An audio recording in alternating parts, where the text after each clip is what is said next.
Apa kabar, Dok? Baik, Mbak. Apa kabar? Sehat ya?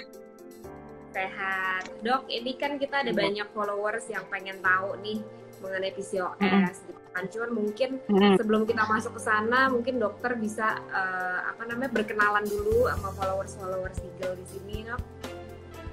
Baik, terima kasih atas kesempatan dan ajakan untuk IG Live-nya. Nama saya Dr. Bilioni atau sering dikenal dengan nama Dr. B. Saya juga mempunyai akun Instagram untuk edukasi namanya dr.b.spog. Jadi saya adalah dokter kandungan yang mempunyai subspesialisasi atau kekhususan. Jadi saya adalah konsultan fertilitas endokrinologi reproduksi. Artinya masalah wanita yang terkait dengan hormonal termasuk polycystic ovary syndrome, gangguan kesuburan, gangguan susah punya anak, ya itu mungkin adalah bidang yang saya dalami ya selain menjadi dokter kandungan umum gitu. Jadi jadi tema hari ini sih sebenarnya pas karena polycystic ovary syndrome ya dimana memang saya mendalami permasalahan ini gitu. Dan kayaknya sih pas karena September ini kan PCOS Month ya, PCOS Benar. Awareness Month gitu. Nah, jadi kita pas banget temanya tuh polycystic ovary. Saya itu tahu Giggle ID tuh udah lama sebenarnya kayaknya karena nyawa mainan juga buat Oh anak-anak. gitu. Cuma kami baru tahu kalau misalkan ini ada sesi untuk edukasi juga sih. Jadi sangat suportif kalau memang ada gitu. Iya, seminggu sekali emang kita ada series expert namanya di mana kita ngobrol dengan expert-expert di bidangnya. Dan karena kebetulan Oke. juga bulan ini kan bulan PCOS itu, makanya kita pengen menggali lagi lebih banyak mengenai PCOS. Karena sepertinya akhir-akhir ini Ya. lagi banyak diomongin juga ya, Dok ya. Ya, ya memang benar. Jadi kasusnya juga mungkin karena awareness yang meningkat ya. Jadi kelihatannya semakin banyak kasusnya. Tapi mungkin dulu orang-orang polycystic ovary mungkin mereka memang polycystic ovary syndrome, tapi mereka nggak tahu gitu karena nggak punya awareness dan hanya berpikir mungkin saya kegemukan kali, jadi nggak mens gitu. Jadi nggak berpikir untuk kalau memang ini mungkin suatu gejala yang harus ditata laksana gitu. Oke, jadi mungkin sekarang kita bisa ngomongin lebih lanjut gitu ya, Dok. Tadi udah ada yang Ya. nanya nih, mungkin orang pengen tahu nih awalnya PCOS itu apa sih, Dok? Gitu. Ya, jadi PCOS singkatannya aja Polycystic Ovary Syndrome ya. Kalau polycystic itu kesannya banyak kista polycystic, padahal sebenarnya yang terlihat dari gambaran USG seperti kista itu atau lingkaran-lingkaran kecil itu bukan kista, tapi mereka adalah sel telur.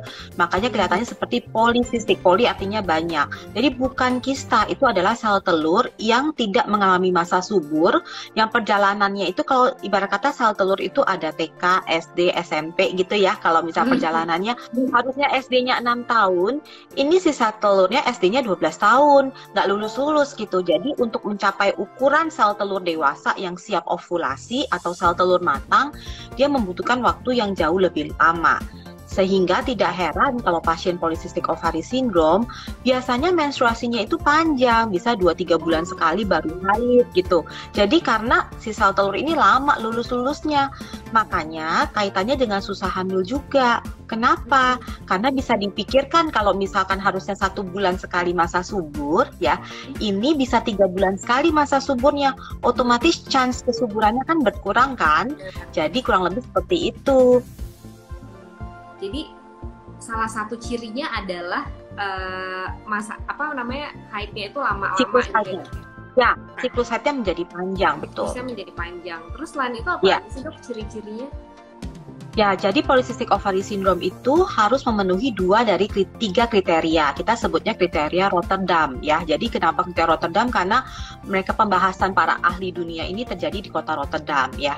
Jadi 2 dari 3 kriteria itu apa? 1, siklus haid yang tidak menghasilkan sel telur matang. Artinya tidak ada masa subur. Nah, biasanya siklus haid yang seperti ini tentu saja siklus haid yang panjang yang tadi saya sebutkan. Kemudian yang kedua adalah hiperandrogenisme. Jadi hormon androgen yang meningkat. Hormon androgen itu biasanya tinggi pada pria. Makanya kalau pria kan ada brewokan di sini ya, terus kemudian dia lebih mudah berjerawat, kulitnya lebih berminyak dibandingkan wanita gitu. Nah, jadi hal tersebut berbalik arah. Jadi perempuan yang memiliki karakteristik seperti itu. Makanya kalau wanita-wanita yang sedikit berkumis di atas bibirnya, ya cute sih, tapi sebenarnya mungkin saja punya masalah karena nggak wajar wanita seperti itu ya. Di bawah pusernya ada bulu, betisnya berbulu, itu nggak wajar perempuan seperti itu. Itu bisa jadi merupakan suatu tanda-tanda hiperandrogenisme ya. Dan yang ketiga adalah gambaran USG. Gambaran USG tersebut seperti kalung mutiara, jadi lingkaran-lingkaran kecil gitu di sekitar indung telurnya. Ini harus hati-hati ya, USG-nya jangan dilakukan pada saat wanita ini, misalkan ya, wanita ini baru saja lagi menstruasi terus dibilang sel telurnya kecil-kecil, terus kamu pasti polycystic ovary. Belum tentu ya, karena sel telur yang kecil-kecil tersebut susunannya harus seperti kalung mutiara pada kasus-kasus polycystic ovary. Jadi tidak bisa kalau hanya kecil-kecil saja wanita lagi menstruasi, memang sel telurnya nggak ada sel telur yang matang gitu. Jadi emang harus deteksinya juga harus benar gitu ya dok ya. Betul. Ini saya boleh nyapa teman-teman saya ya, ada Dokter Bram, Dokter Haikal di sini. Oh boleh dong.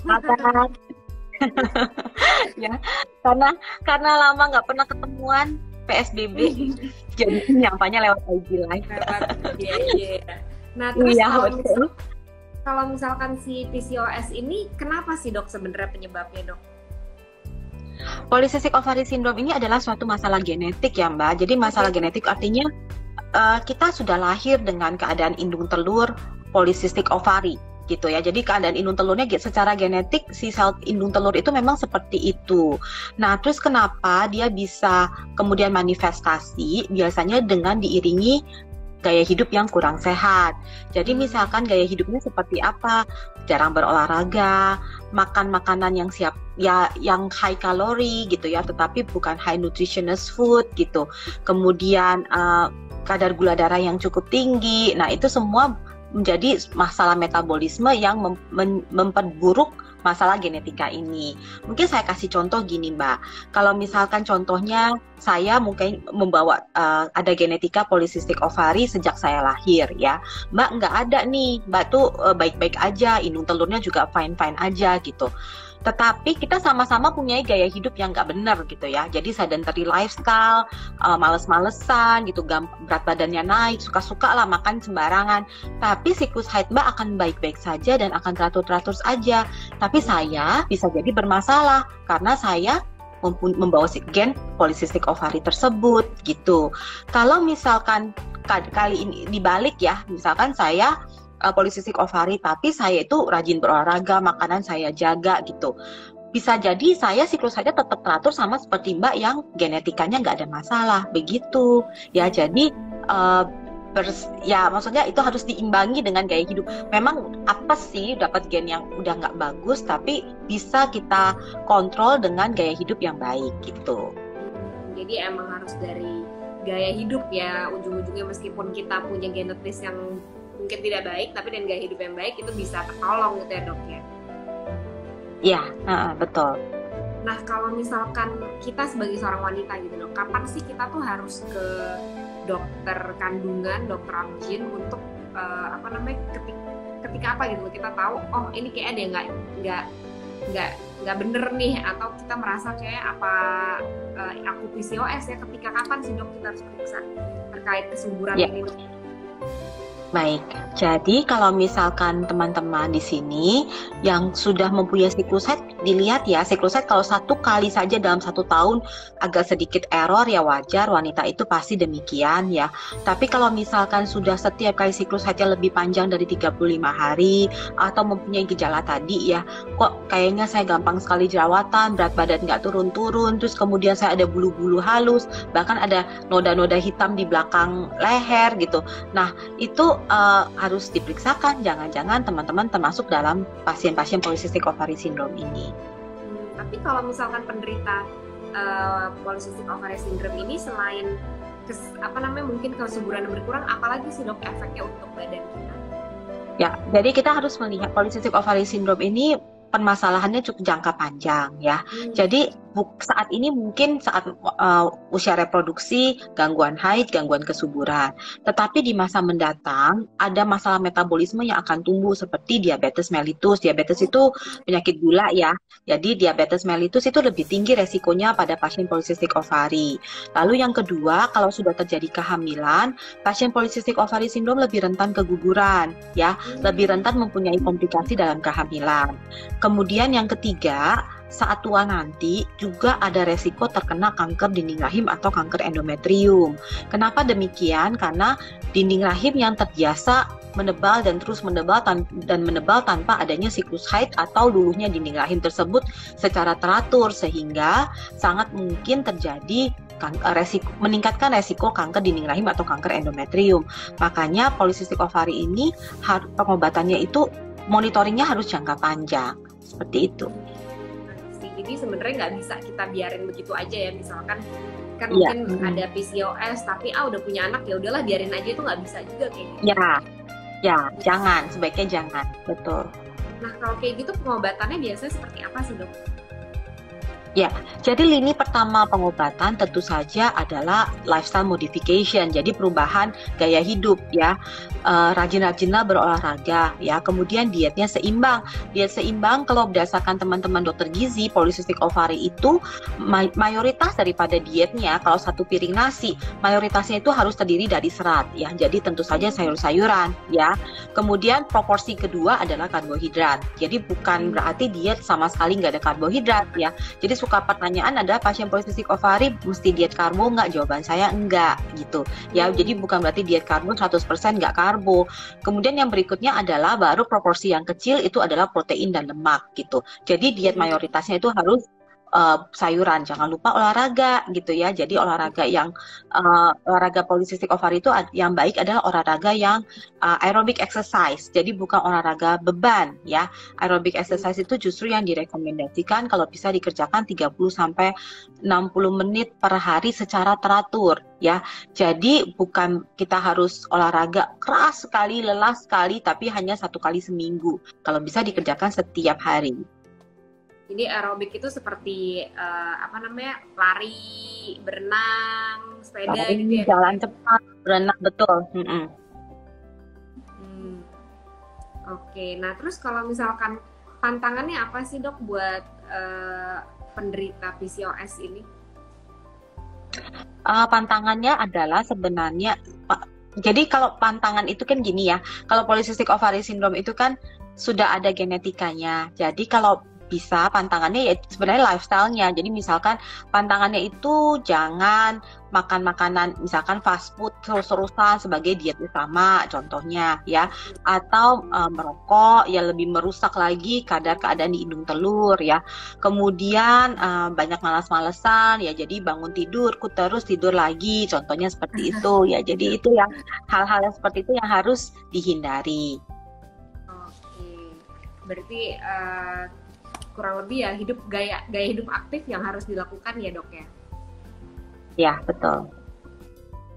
Nah kalau misalkan untuk penderita PCOS ini berapa lama sih dok dengan gaya hidup yang berubah mereka bisa sembuh dari PCOS? PCOS ini nggak bisa sembuh Mbak, karena secara genetik sudah dibawa seperti itu. Jadi hanya bisa terkendali atau kontrol gitu. Jadi nggak bisa sembuh. PCOS itu ya selamanya penderita PCOS indung telurnya akan seperti ini gitu. Ya, jadi dia tidak bisa sembuh. Jadi sebenarnya hanya dikendalikan saja. Oke, nah terus kalau misalkan ini ada pertanyaan nih dok dari followers. Bagaimana cara diet PCOS berat badan 48 kilo? Ya, jadi polycystic ovary syndrome itu nggak harus gemuk ya. Jadi nggak harus gemuk. Jadi polycystic ovary itu ada yang lean, ada yang obese. Kalau 48 kilo saya kira kita lihatnya dari BMI. BMI itu indeks massa tubuh, tinggi badan per berat badan dalam kilogram dikuadratkan. Jadi kalau misalkan berat badan 48 kilo, kalau tinggi badannya 158 berarti dia ideal. Tetapi kalau misalkan berat badannya 48 kilo tapi tingginya hanya 120 berarti dia gemuk gitu ya. Jadi lean atau obes PCOS itu dilihat dari indeks massa tubuh ya. Nah, kalau misalkan indeks massa tubuh, kalau yang lean PCOS memang makanan itu mungkin tidak, makanan tetap harus dijaga. Jadi bukan berarti lean PCOS itu boleh makan makanan yang high calorie gitu, karena kan udah kurus ini gitu. Jadi bukan seperti itu. Lean PCOS tetap harus menjaga diet dengan tinggi serat yang utama. Seperti itu. Mungkin Sedikit sharing ya Mbak, kalau boleh. Mungkin saya punya YouTube channel juga, Dr. B. Ini bukan iklan sih, cuma sedikit sharing di situ. Kalau di YouTube channel saya Dr. B itu saya sudah menggambarkan cara diet, kemudian bagaimana kalorinya, dan juga cara exercise yang seperti apa. Jadi ada moderate exercise, ada intention exercise yang heavy exercise ya. Jadi yang lebih berat. Nah, itu ditunjukkan kepada pasien-pasien yang seperti apa gitu. Wah, kalau gitu harus ditonton banget tuh. Nama YouTube-nya apa, Dok? YouTube channelnya Dr. B. Dr. B, oke. Linknya ada di bio Instagram saya, dr.b.spog. Nah, kalau misalkan nanti ada pertanyaan lagi nih kayaknya. Iya, bisa follow Instagram Dr. B dan dari situ bisa nonton YouTube-nya ya, Dok ya. Nah, terima kasih. Nah, ini ada pertanyaan lagi nih, Dok. Dok, kalau PCOS itu bukan karena keturunan tapi karena gaya hidup, bagaimana ya, Dok? Apakah nanti itu diturunkan ke anak kalau punya anak perempuan? Ya, ini pertanyaannya sangat baik sekali dan sekarang menjadi concern banyak ibu-ibu dengan polycystic ovary. Jadi polycystic ovary itu bukan penyakit yang diturunkan, artinya bukan ibunya polycystic ovary, anaknya mesti polycystic ovary. Beda sama buta warna, beda sama penyakit thalassemia ya. Jadi polycystic ovary ini memang tidak diturunkan, tetapi dia adalah penyakit genetika. Beda genetika sama diturunkan beda ya. Tidak semua penyakit genetika itu diturunkan oleh orang tua. Tetapi penelitian sekarang menunjukkan memang ada resiko anak perempuan memiliki resiko polycystic ovary yang lebih tinggi apabila ibunya polycystic ovary juga. Ya, jadi memang kalau ditanya apakah ibu-ibu polycystic ovary itu kalau hamil anaknya perempuan, anaknya beresiko polycystic ovary juga, jawabannya iya. Jadi orang tua polycystic ovary merupakan salah satu faktor resiko.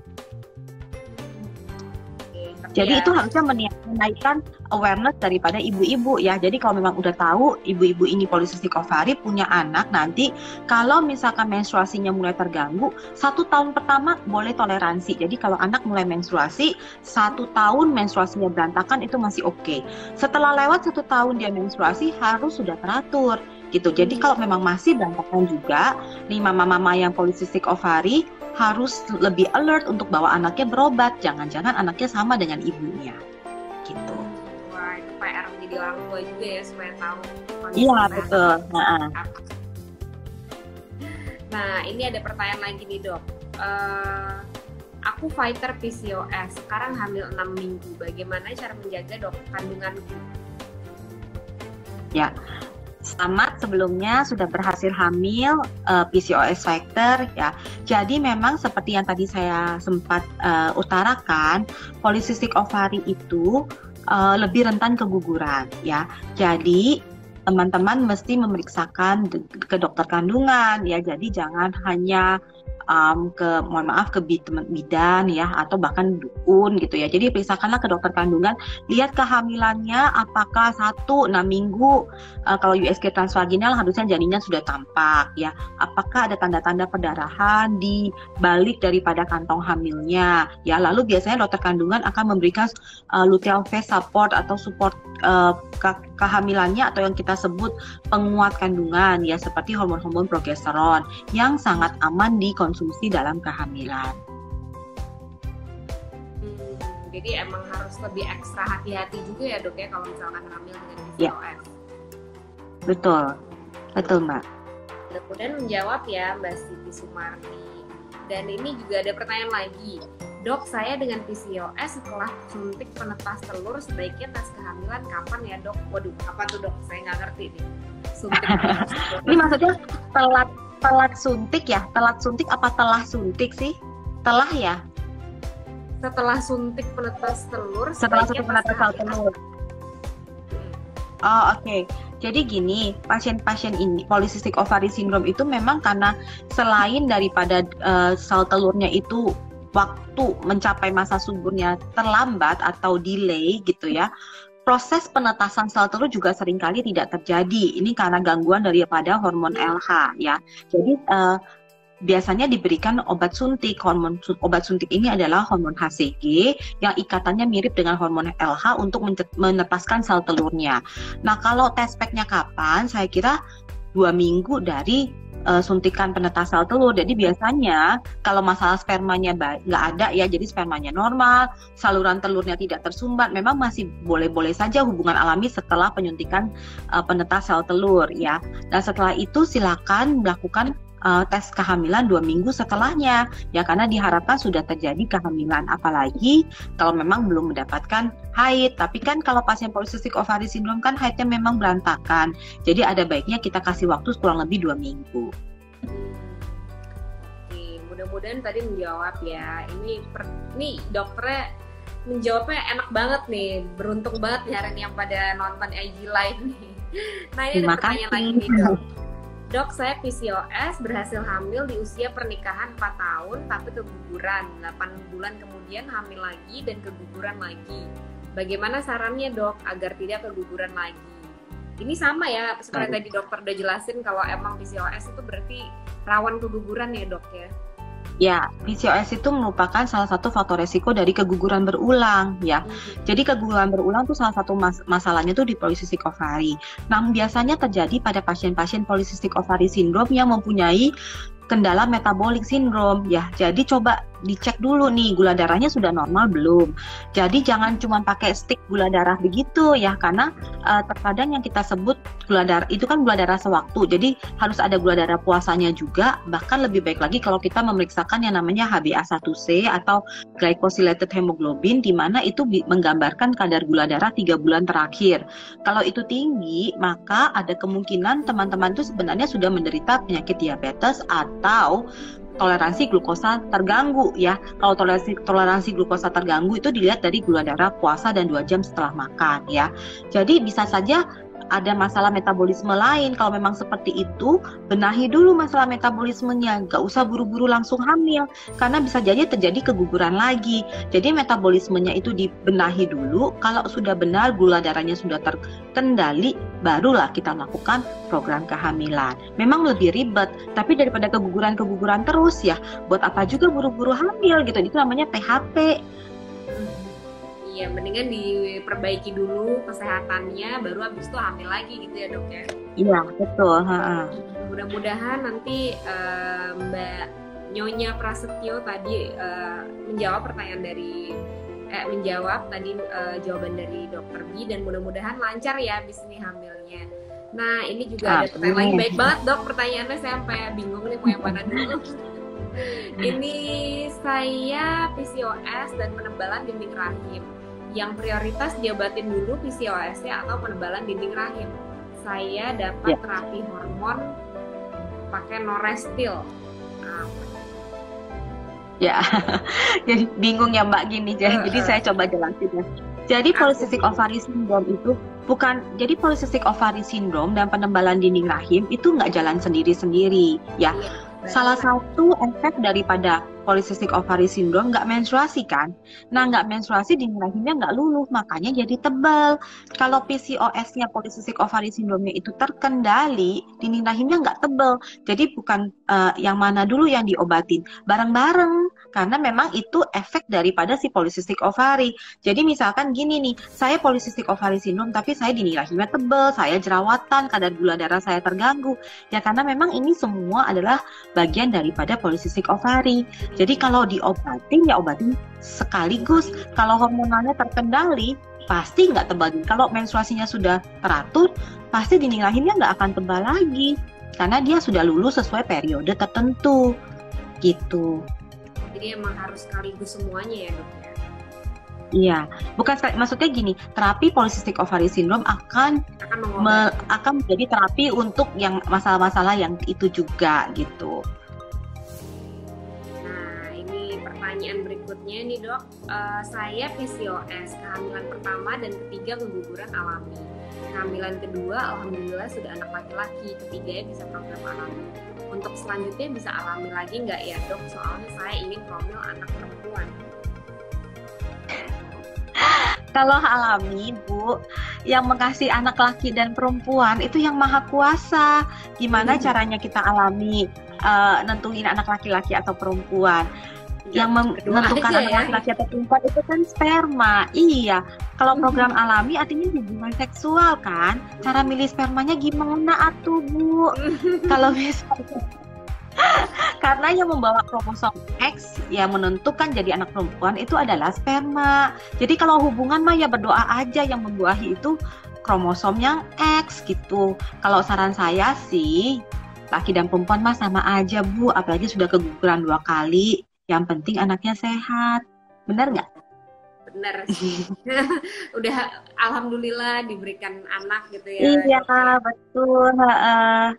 Nah, tapi kalau misalkan untuk ibu-ibu nih yang pada pengen promil gender tertentu itu biasanya dengan apa sih, Dok? Minimal sih inseminasi ya, karena dengan inseminasi itu kan memang sperma dikolek dulu ya. Jadi setelah suami mengeluarkan sperma tuh spermanya diproses. Nah, lalu kita dengan metode swim up gitu ya, kita memilih ini sperma X atau sperma Y gitu. Yang lebih akurat lagi itu bisa juga dengan dengan metode FISH ya, fluorescent in situ hybridization. Nah, metode itu seperti apa? Jadi si sperma kita kasih warna nih, misalkan sperma yang membawa kromosom Y itu warnanya merah, sperma yang membawa kromosom X itu warnanya hijau. Terus nanti kita pilih deh mau yang hijau apa yang merah, tergantung dari request mau anak laki-laki atau anak perempuan. Nah, yang lebih advance lagi adalah dari bayi tabung. Kalau bayi tabung itu sudah terjadi pembuahan kan, sudah terjadi embrio. Nah, embrionya itu kita bisa cek nih kromosom dari si embrio ini. Embrionya ini laki-laki atau perempuan gitu. Bukan hanya laki-laki atau perempuannya, bahkan kita bisa screen genetika daripada embrio. Embrio ini punya masalah kromosom nggak? Kalau ada ya jangan ditanam gitu. Wah, jadi kalau misalkan posisi hubungan seksual, iya benar. Jadi kalau hanya dari posisi hubungan seksual harus nungging, harus nggak nungging, harus woman on top, woman on bottom, itu nggak ada hubungannya itu gitu. Terus harus gitu ya, Dok ya. Mitos, betul, harus makan daging segalon, harus hitung kalender Cina, itu nggak efek. 100% nggak efek. Itu sama saja seperti kita melempar uang logam. Chance-nya tetap 50-50. Oke, kalau gitu buat yang pada mau program emang ya seperti tadi dokter bilang antara inseminasi atau bayi tabung ya, Dok ya. Ya, betul. Nah, ini juga ada pertanyaan nih, Dok. Promil yang tepat untuk PCOS seperti apa baiknya? Promil yang tepat tetap sama mengikuti step-step promil. 1, kita tetap harus memeriksakan dulu sperma daripada pasangan. Jadi belum tentu kalau misalkan istrinya polycystic ovary syndrome sudah pasti suaminya nggak ada masalah. Enggak ya. Sangat sering suaminya juga punya masalah sperma berbarengan dengan istrinya punya polycystic ovary syndrome. Itu nomor 1. Kedua, tetap periksakan saluran telur karena belum tentu polycystic ovary syndrome saluran telurnya pasti terbuka. Bisa saja tersumbat ya. Jadi tetap harus periksakan itu. Yang ketiga, kita bisa menggunakan obat-obat pemicu pembesaran sel telur ya. Obat-obatan tersebut bisa step by step. Jadi yang pertama kita kasih obat minum dulu. Kalau berhasil nggak perlu next step. Kalau nggak berhasil, next stepnya adalah obat suntik gitu. Obat suntik pun ada bermacam-macam ya. Nah, ada yang menanyakan tentang ovarian drilling. Ovarian drilling itu apa? Ovarian drilling itu adalah pada tindakan laparoskopi, kemudian sel telurnya kita bolong-bolongin gitu. Tujuannya untuk apa? Untuk menormalkan kadar hormon di dalam sel telur ya. Itu levelnya sama dengan obat-obatan suntik ya. Dan jadi kalau dengan obat suntik atau obat minum kita monitor sel telur lewat USG.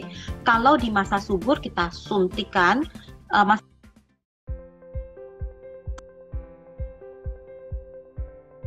setelah kita suntikan penata sel telur, next step-nya apa? Apakah inseminasi atau apakah hubungan alami ya. Kemudian yang berikutnya kalau belum berhasil juga, maka lini terakhir adalah bayi tabung. Seperti itu. Oke, jadi lumayan banyak juga ya, Dok, step-stepnya, dan ini mungkin harus konsultasikan dengan dokter kandungan masing-masing untuk lebih tahu seperti apa sih step yang cocok untuk setiap kondisi masing-masing. Iya, betul. Yang penting sebenarnya program hamil itu untuk pasien-pasien polisistik ovari ataupun pasien apa saja untuk hamil jangan ke tempat yang sesat. Artinya tempat sesat itu artinya diberikan pemanas pada perutnya, kemudian dicuci darah, dicuci sperma, macam-macam. Itu mungkin nggak evidence based ya. Jadi harus tempat, maksudnya ya datanglah ke tempat pertolongan yang memberikan terapi yang sesuai dengan guidelines yang berlaku.